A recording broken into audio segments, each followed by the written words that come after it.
All right, hello again, everybody. So today I'm going to show you real briefly how to add a hyperlink into, for instance, a user or individual list. Right here we have the THS staff list for 1819, and I'm part of the way through my work. So we're going to be adding an email link to the name field. And to do that, I'm going to go search this person. So Matthew Sandoval came up right away. If he didn't come up right away, I would use the directory to find users that maybe I hadn't contacted in the past.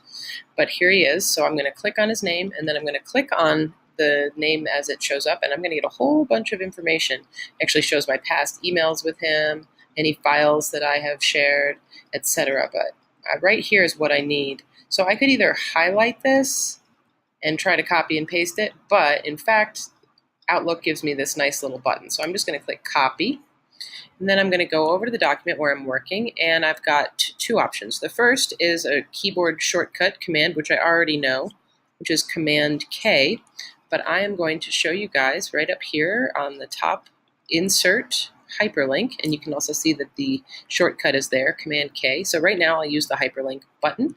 I will paste in the website using the Mac command key and pressing V while I'm holding down the command key to paste the content. I am putting a default subject in here, website contact. I'm doing the same thing for all of them, and I'm saying OK. So that's what's going to show up when somebody clicks on the link in the list.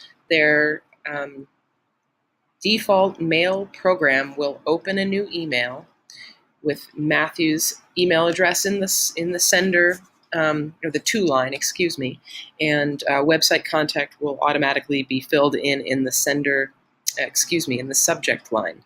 Get it wrong a couple times to get it right. Okay, so let's try this again with a different user. So I'm going back to my source of information. You may have other sources of information, but in this case, my Outlook is my source, and I'm looking up Devette. And there she is, she's Dev San. I am clicking on her, and I am copying her email, and I am coming back over to the sheet, and I'm going to use that command. So pressing down the command button and the K, and then paste with that command and V, website contact. Okay, so that's showing you the basics there. I saved my work because I was at a stopping point, and I didn't want to lose it. Of course, that is important. And now, in order to export this file so that it's ready for PDF, which of course it's not complete yet, so I wouldn't actually be ready to do this, but if I were and I was ready to publish it to the website, I don't want to publish the Excel file because not everybody has access to a device that can open it. And really what we want for users is for them to be able to access the information they need as quickly as possible, and that is very simple these days with an internet connection. But we create a lot of headache for people if we put up what we call native files, or files that are created in the original application. And that is because it requires that application in order to open and access that file information. Sometimes there's a default help depending on your device, but we want to make it clean and easy, no fuss, no muss. All mobile devices and computers can open a PDF, which stands for Portable Document File. So from Excel, I am going to click File, Save As in this case, and I am going to save it as a different file format. It's fine, I'm going to put it on my desktop for now. If you wanted to see more options, you click the little down arrow so you can access anywhere on your computer locations. But I'm going to go ahead and leave it right there on my desktop, and I am going to change it from Excel to PDF. Now this isn't going to overwrite my file. I'll still be able to work on staff 1819 SY with email, Excel format, but I will also have a file called the same thing with the ending of .pdf, and that is the one that we can use to send to anybody safely. They can't edit it without special programs. They're just going to be able to view the content we give them in a nice, easy way. All the links we've created will still be live, so I'm going to save that. Then I'm going to show you what it looks like when I open it real quick. The formatting, I suppose, was probably not correct, but let's take a quick look to see if we can't find it.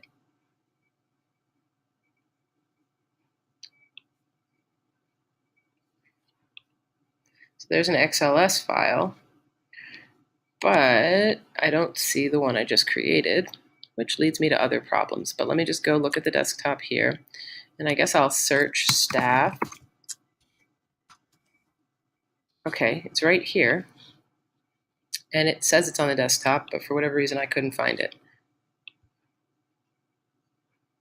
Oh, it was right next door. Well, whatever, at least we found an alternative way to view it. So you can see that here is the Excel file. This little pseudo file is actually an indication that this file is open, so you can ignore that one. And this is my PDF.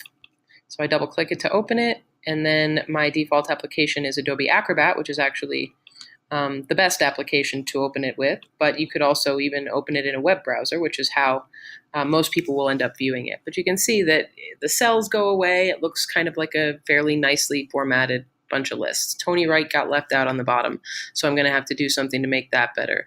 And then this will be page 2 of the document. And so I suggest going back and forth a couple times trying to figure out, what your formatting looks like before you publish your files to web. But that's my handy dandy tip for how to insert hyperlinks into a document. And that, my friends, is the end of the tutorial. Thank you for joining us.